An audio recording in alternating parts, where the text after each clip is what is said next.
हमरे तनिक द काम ताहर जो पत रहब नाम एक बार भेंट करा दो न। तू अपना छोटकी बहिन से हमार सेट करा दो न। तू अपना छोटकी बहिन से हमार सेट करा दो न। दिन भर खेला ताश हमरा बहिन के करवाना उता रंजर चढ़ले। तू हो 8वां फेल उता कॉलेज पढ़ले। तू हो 8वां फेल उता कॉलेज पढ़ले।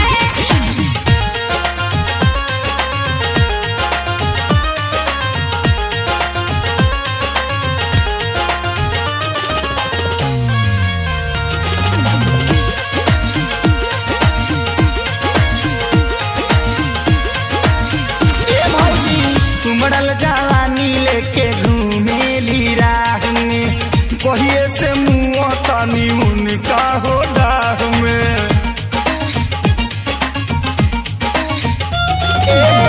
उमड़ल जवानी लेके घूमेली राह में कहिए से मुँह तनी उनका हो डाह में।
नबला हे शान तनी हो जा मेहरबान कॉन्टेक्ट करा दो न।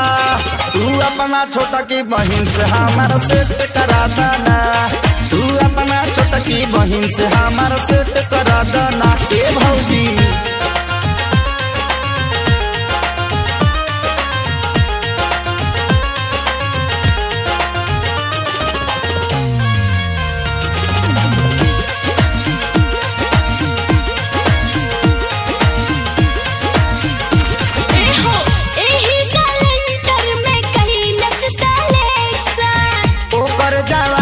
हमरा कदीरी एक शान।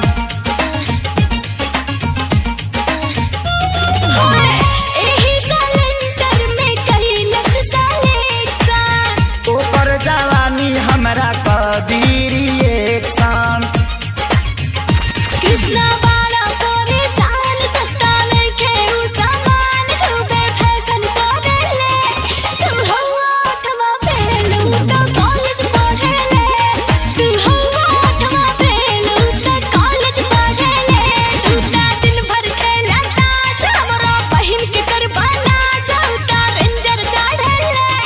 तू हो 8वां फेल उता कॉलेज पढ़ले।